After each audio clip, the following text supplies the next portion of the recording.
But, all right, Nathan, you come and preach.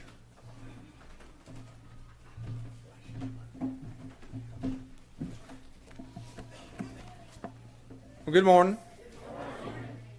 Hope everybody's enjoying the service as much as I have been. It's been really good, and it's a blessing just to see so many come out this morning. You know, there's so many other things we can be doing, but where did we choose to be? We chose to be in the Lord's house, so thank God for that. If you brought your Bibles, turn to Jeremiah chapter 6 and verse 16.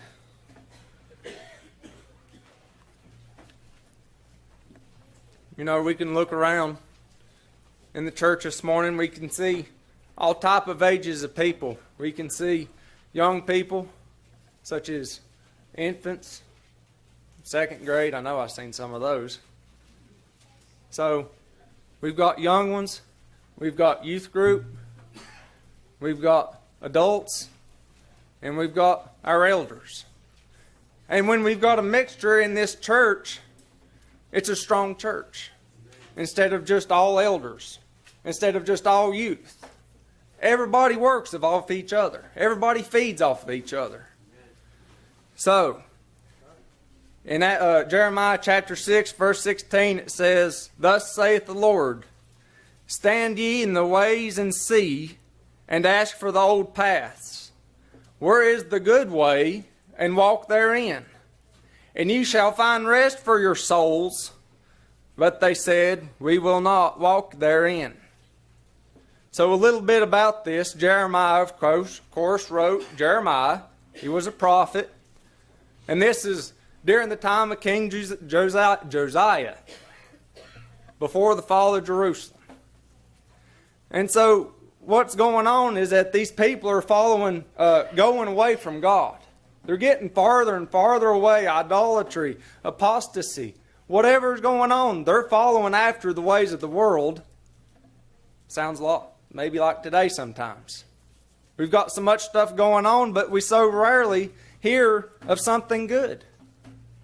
If we listen to the right places, we can hear something good. But most of the time, the bad outweighs the good. But we shouldn't let that get us down. But it said, "Stand ye in the ways and see." This is the Lord talking to them. Now don't forget that. If we're standing in the way and looking at something, it's picturing it as a traveler traveling down a road. You can go out here to the stop sign at Warrensville. You can turn left and go somewhere. You can turn right and go somewhere. If you turn right and keep going straight, you'll go to Trade. If you take another right, you'll go to Mountain City. So, roads can take us anywhere we want to go in this life. But there's also roads in our spiritual life sometimes that we don't need to go down. There's roads in this world that we just ought to leave alone. When we ask someone directions, I've asked for directions before. I'm sure we all have, unless we got one of them GPSs, and then sometimes they still make us ask directions because they say recalculating or whatever, and it don't work. So, when we ask those directions, so-and-so will say, "Take a left at Old Man River's barn that burnt down 3 years ago." Well, if you're not from that community, you ain't going to know Old Man River's barn that burnt 3 years ago. So you end up with those directions, you still end up lost. But we can find our way always in these directions right here. Because God does not contradict Himself. God uses stuff that we are able to understand. We can take our time and sit down and read and pray through the Bible and understand those road directions. So back on Jeremiah 6 and 16. "Stand ye in the ways and see." You're standing somewhere. Standing on life. You're standing above many roads, and you can look down on these roads. And you can see where those roads go. There's all kinds of crossroads and forks and intersections. As you stand there, you think through the two choices. with much thought, which way do I go? Left, right, straight? Or do I need to back up and go repun and restart? You weigh your options in your head. Then it is time to choose which way to go. But which one to choose? There's full of choices. Life's full of choices. What do I eat for breakfast? Do I stay in bed 10 minutes longer? Do I get up and come to Sunday school? Do I get up and wait until preaching starts? Let me tell you. Now, just what came to my mind, do you start eating dessert before you start eating supper? A lot of youngins do, and I do sometimes, but that's not how it ought to be. Sunday school, I tell you, can be a real blessing. And I offer it. I just want to invite everyone, if you don't have a church or a Sunday school, don't miss out. You're missing out. You're only getting half of the fullness of what you can be getting. But on this, so you're looking on them roads, trying to decide which way to go. Well, here's a thing that can help us on what we choose. It says, and ask for the old paths. I've heard it preached sometimes that people that's real hard on the King James is, ask for the old paths. Well, it's not technically talking about that. What it's talking about was Jeremiah was telling these people of Judah to look back on their ancestors. Look back on Abraham, Moses, and Jacob. Look, they were close to God. They were right there with God. And y'all have strayed away and went away toward the dark side. But look here. You need to go back to your old paths. You need to find someone that knows what was the right way and follow thereafter. The law in the Old Testament, in the book of Deuteronomy, you can read all about it. There gets to be some boring parts, but it's the Bible. It's sanctified by God, blessed by God. So it's all good and for our profit. So he was thinking of the book of Deuteronomy. You can go through and read it. So when we ask for the old paths. We can be to ask people, hey, how did we used to do this? Verbal. To find out how people used to behave. Yeah, I know we've all heard the stories as uphill 5 miles both ways to school and we waited in 10-foot snow. Well, my hat's off to you, praise God. But that's a little bit different than what we're talking about. If we are to ask about something, it's to have interest in. If you don't have interest in something, you're not going to ask about it. So, with us asking, let me read this. If you do not have any questions, it might mean you are not interested. Yeah, I'm kind of quiet when it comes to groups and get nervous a lot. But anyway, we're to ask for the old paths. In Deuteronomy chapter 32, verse 7, it says, remember the days of old. Consider the years of many generations. Ask thy father, and he will show thee, thy elders, and they will tell thee. Your father and your elders. We've all know of some elders, and we all know of some fathers. What would make us want to go ask anything or anybody else? We live in a day of great information. We can get information anywhere. Pull something out of our pocket and look up a word, and it'll tell us whatever it thinks it wants us to know. Why do we not just turn to someone else and say, hey, tell me about when you had to walk those 5 miles up to school both ways. Tell me about that 10 foot of snow. Tell me about God. Tell me about Jesus Christ. Tell me about Him dying on that cross to save my sins. Tell me about it. I believe that I know me and sometimes maybe others, we've gotten away from the old paths. Let me go search Mr. Google. Let me go ask Mr. Bing.com or Ask.com. You can get better results from the people that we know personally and individually. I want to encourage the elders. You might take this wrong, but it's a truly blessing when you read it. In Proverbs 16 and verse 31, it says, the hoary head, that's silver or gray-haired head, is a crown of glory, if it be found in the way of righteousness. Chapter 20 and verse 29, it says, the glory of young men is their strength. I get to doing something. I'm young and I'm strong. I can do whatever and stay out of my way. But it says, but the beauty of old men is that gray head. Growing old is nothing to be ashamed of. We all grow old to every second, every day. But when we grow old and our hair starts turning what we don't want it to turn, don't be ashamed of it. Take that with pride. Go out there. You're very knowledgeable because you have witnessed so much more than what us youth has ever had to face. You know, you have so much more wisdom and knowledge. And why can't we as youth go up and realize that and say, hey, mentor me. Hey, take me under your wing and help me out.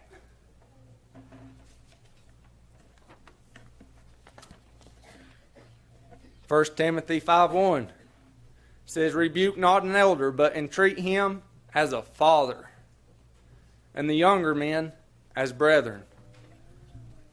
I'll turn to Titus chapter 2. Y'all are more than welcome if you'd like.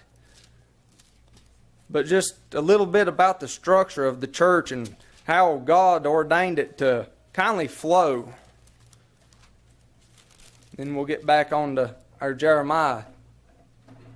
Titus chapter 2, but speak thou the things which become sound doctrine, that the aged men be sober, grave, temperate, sound in faith, in charity, in patience.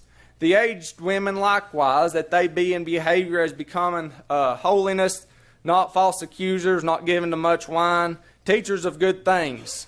Now verse 4 is what I want you to pay attention to, that they may teach the young. That they may teach the young. Elders are in a church for a reason, not just to go to church and be saved, but they're here to be an example to younger people.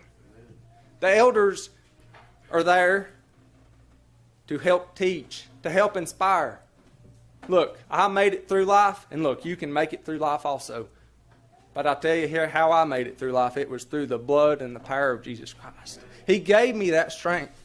We turn on the news and it seems like, well, man, how can I ever get through this day? There was another bombing. There was another car wreck. There was another murder. God can take all of our problems away. God can just make our day straightway. Yeah, we're going to have hard times. Perilous times shall come. They're coming. They're here. But don't let it get you down and depressed, because we've got a victor, and his name is Jesus Christ. So, with that, we shouldn't worry about nothing. A lot of stomachs are growling this morning. But that still ain't nothing to worry about, because God has blessed that food.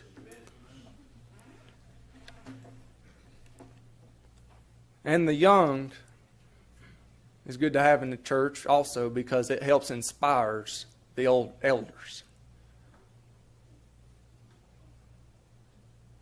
As I said, I believe Warrensville Baptist is a strong church. It's got a good mixture of people. Not just the people in themselves, but the age of people. And the young, it would be so it's encouraging me, let me say it like this, to see people that's younger than me getting up here and singing a song and reading those 2 scripture verses. That's encouraging. That's awesome. That's amazing. So I can only imagine what some other y'all are feeling about what's encouraging you here at Warrensville Baptist Church with the other people. We'll go back to Jeremiah chapter 6 and verse 16. It says, the good way.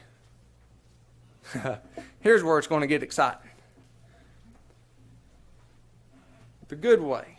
Not a good way to go, or not like you've got a choice, which you do, but it should be read the way to good. There's one thing that's good. One thing. And that's the everlasting love of Jesus Christ. It said with good being everlasting life. That's the good. That's the one thing, the way to good, the way to everlasting life. John 14:6 says, Jesus saith unto him, I am the way, the truth, and the life. No man cometh unto me, unto the Father, but by me. John 10:9, I am the door. By me, if any man enter in, he shall be saved, and shall go in and out, and find pasture. So he gives you sweet peace. How many of you remember the 23rd Psalm, or know parts of it? One word, green pastures. That's, sometimes a lot of people can remember. Let me read it to you. 23rd Psalm, the Lord is my shepherd. I shall not want. He maketh me to lie down in green pastures. He leadeth me beside still waters. I love hearing the water flow. I don't much like being in it, but I love hearing it flow. It's peaceful. It's peaceful. Just hearing it roll over them rocks. This is what heaven's going to be. Peaceful. Awesome. He restoreth my soul. Our soul gets broken. Whether it's bad news of a death in our family and of an unsaved person. Our soul shouldn't break for someone that's passed on as Brother Wayne has. He's in a better place, y'all. That's healing. We can pray for healing all we want to. And we should pray for healing. But we can't get mad at God if His healing is in a different term of what our healing should be. If that cancer gets gone because someone is called away to heaven, that's their healing. That's their healing. But it still misses them sometimes. Verse 3, He leadeth me in the paths of righteousness for His name's sake. Yea, though I walk through the valley of shadow of death, I will fear no evil, for Thou art with me. Today can be looking like the valley of shadow of death, can't it? All this bad stuff. But He says, I will have no fear, for You art with me, God. You're with me. That's encouragement. Thy rod and Thy staff, they comfort me. Thou preparest a table before me in the presence of my enemies. Thou anointest my head with oil, my cup runneth over. Is our cup running over this morning? What are we doing that makes our cup not run over? Are we doing things we ought not to? How much time do we spend in front of the TV? Now I'm talking about the non-spiritual channels. If you're on the spiritual channels, we can let that slide by. So, what are we watching? What are we filling our minds with? How many video games are youth playing? What do we do? How do we spend our time? Do we sit down and read? Do we call somebody? Do we write them a letter? Do we send them a thank you card, a get well soon card, go visit them in the hospital? I don't know. Is our cup running over? We sang some awesome songs this morning.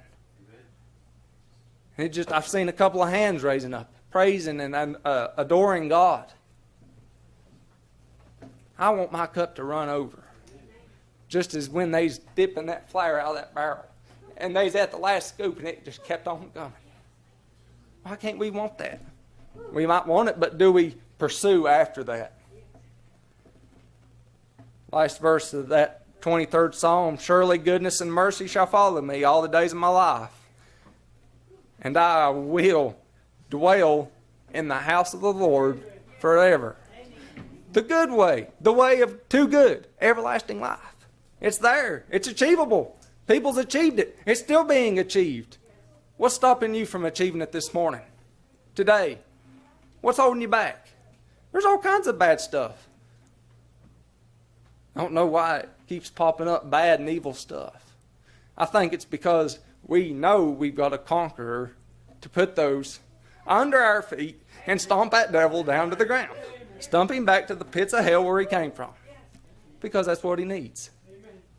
If we resist the devil, he will flee. If we draw nigh to God, what does it say? Anybody just look. He will draw nigh to us. That's near. That's something right here. That's tangible. I'm touching my heart. I'm touching. Praise God. He's awesome. 1 Thessalonians 5:21 says, prove all things. Hold fast that which is good. Everlasting life's good, ain't it? By golly, hold fast to it. Now, does that mean that you lose your salvation? Let me go on and someone go read. Just read chapter 10 of John. It says, whatever's in my Father's hand, no man can pluck it out. Amen. It's in that hand. It's taut. It's grit. Granny might hurt me for this, but I was thinking a hand, a big, strong hand. We got an idea one time to pass an egg around the dinner table. And to see if we could squeeze that egg, just not using our fingers, just in the palm of our hand, and make it crack. They say it won't work. They say that egg's so tightly formed by God our Creator and that chicken that a man's hand can't crash that egg. I was just young, maybe 10, I don't know. But I remember it to this day. And it went around a table of maybe 6 to 8, I don't remember. And when my grandpa started it. And then when it got back, apparently I'd weakened that egg when the 10-year-old had got it, that's what it was. But when he got back, he said, I'm going to try it one more time. And that egg crashed. Went together. Yolk went everywhere. Yellow on the walls. Egg whites on his glasses. Drilling down right here in between his cheek and his glasses. It's funny. But I picture a man, I can just picture that egg before it broke. God's got me in that hand, and I'm so shapely formed by God's grace that nothing's going to crash me. Nothing's going to hurt me. Hebrews 13, for the Lord will never leave thee nor forsake you. That's assurance. Blessed assurance. Let me go look at it before I read it. I don't remember writing this one down.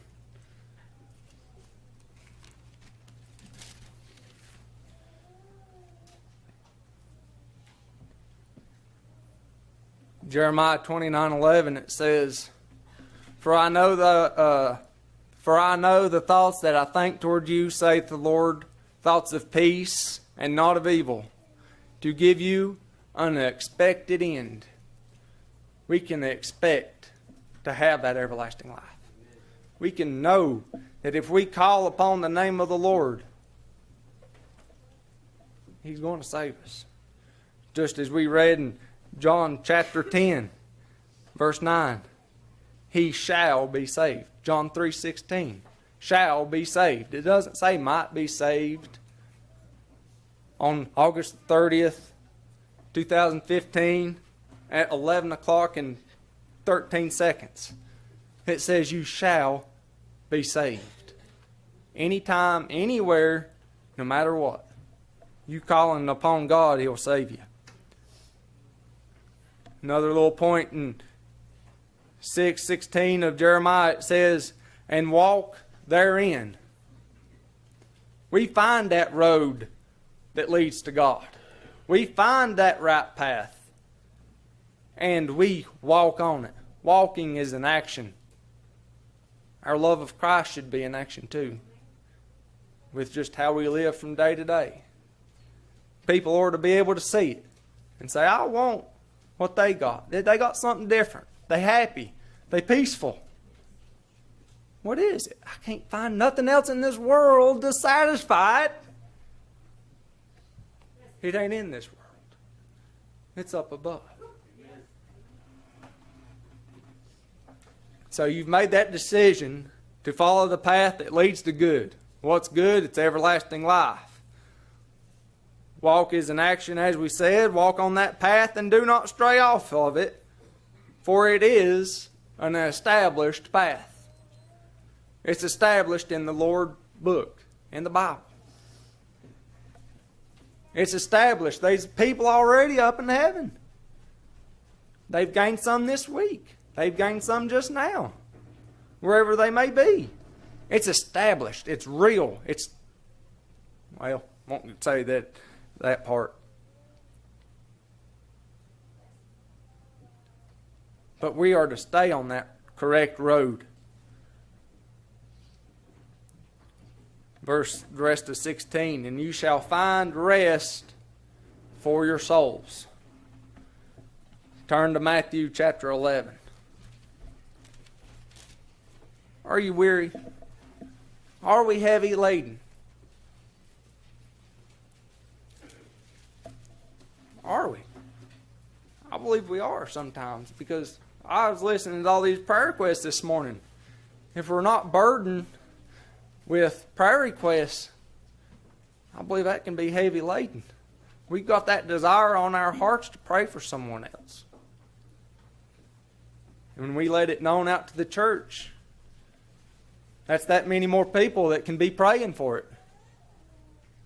Whether they choose to pray for it or not, that's up to them. And they ought to choose for it, because the power of prayer, I believe we underestimate it. When we ask someone for prayer, it's automatically easy to think, yeah, I'll pray for you, and then consider that as the prayer. No, that don't work. Take your time. Stop what you're doing. Slow down. Yeah, time moves on, but that don't mean we have to try to race it away like we normally been doing. Time moves fast. That don't mean we have to. Slow down with what we're doing. And take time. If we say we're going to pray for somebody, take the time and pray for them. It don't do a lick of good to say, I'll pray for you, and then just carry on and start laughing about it. Or carry on doing what you're doing and not praying for them. So Matthew chapter 11, verse 28 says, Come unto me, all ye that labor and are heavy laden, and I will give you rest. Take my yoke upon you and learn of me. For I am meek and lowly in heart. Take my yoke. We was talking about a yoke in Sunday school this morning. Everybody knows what a yoke is, right? Some of the younger people might not. Anyway, let me tell you. It's arch thing. It's got 2 arches on it. And it's got another big old U cradle type that swings up into the arch.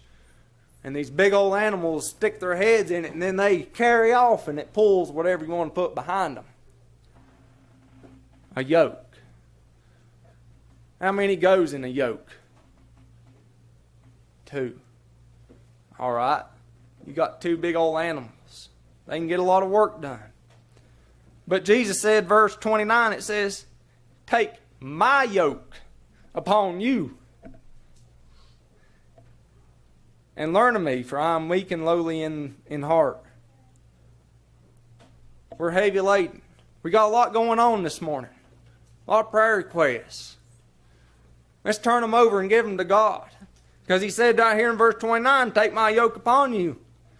It doesn't say carry my yoke. He says put it upon you and I'll help you pull your weight. I'll help you pull those prayer requests. Take them over. I'll give them to you. That's me saying that to God. I'll give them to you, God. He drops that yoke. We've got someone that can help us pull that plow of life. It's hard sometimes, isn't it? Hard to stay encouraged. But with a good church family and the Bible and the power of God, you know what? We can do it.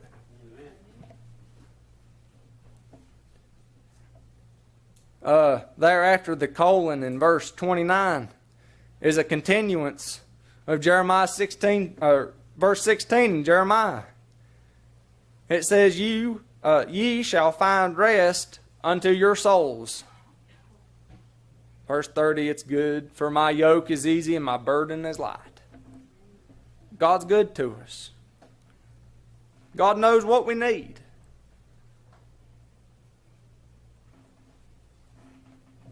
Can we call upon God this morning and say, Lord, just help me with my load? What are we going to do? Are we going to try to tackle it by ourselves? A lot of people do. A lot of people fall. Deuteronomy 33:12, and of Benjamin he said, the beloved of the Lord shall dwell in safety by him, and the Lord shall cover him all the day long, and he shall dwell between his shoulders. What's between his shoulders? Just in case you didn't know. God is going to dwell with us. School's just started back. Work might have started back for school teachers. Yeah, I might be a couple of weeks late, but it's still starting back. Other things might be going on with sports. Maybe at work. So many roads. So many choices to go down. Which one do we choose? We can see the outcome of each road that we want to take. Well, this one's going to do good. This one will further me in my career. This one will bring me closer to God. This one would be the more respectful thing to do. This one would hurt somebody else and give gain to me. I'm just going to walk down it. Why would we want to choose it? Roads at school. Got to read a 10-page paper and write a report on it. Over here's video games. I think I might watch it. Play it or whatever you do. Right here's the faith and spiritual channel on the TV. Right here's something else on the TV. Well, no, I think I'm going to go back here to the video games. Well, no, I'm going to watch Mr. J. Vernon McGee on the spiritual channel. Well, no, I don't know. There's so many roads to go down and we can get so confused. What do we do? There's a couple of words there in 16. The Bible's hiding it. It says stand. Look, ask, and walk. Standing over it, look, and you can see your options. Look, you are weighing the consequences. What's good in it? What's bad in it? You're asking. Maybe asking God. Asking one of our elders. Asking our father, our mother. What do I do? Do I buy this house or not? Do I go to this church or not? And then once you feel like you've got the right answer, and the answer comes from God, walk. Walk in that way. Even if we ask an elder something, and they say, well, I believe you'd be better off to do this. We still ought to take that to God in prayer. Yeah, we've got human advice, but it ain't like advice from our Heavenly Father. God will never lead us astray. He's always going to lead, guide, and direct us in the way that we should go.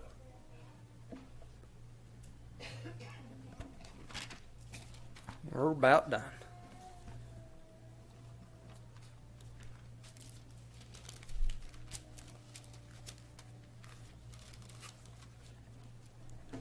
Romans 12:2. And be not conformed to this world, but be transformed by the renewing of your mind, that you may prove what is that good and acceptable and perfect will of God. God wants what's best for you. He's not going to tell you to go down a road that's going to lead you astray. But if we don't listen to God, we will go down that road that will lead us astray. And sometimes it's hard to make a U-turn. It's hard to find that wide spot in the road to get that U-turn turned around. We get so complacent, so content on following the world. Be transformed. Turn back to God. He'll take us back. So we're to seek salvation. Seek the way to good. and we're to walk therein. A walkie-talkie. Let our walk be like God, and let our talk be like God. Let Christ shine through us. All right. That's it. Thank you.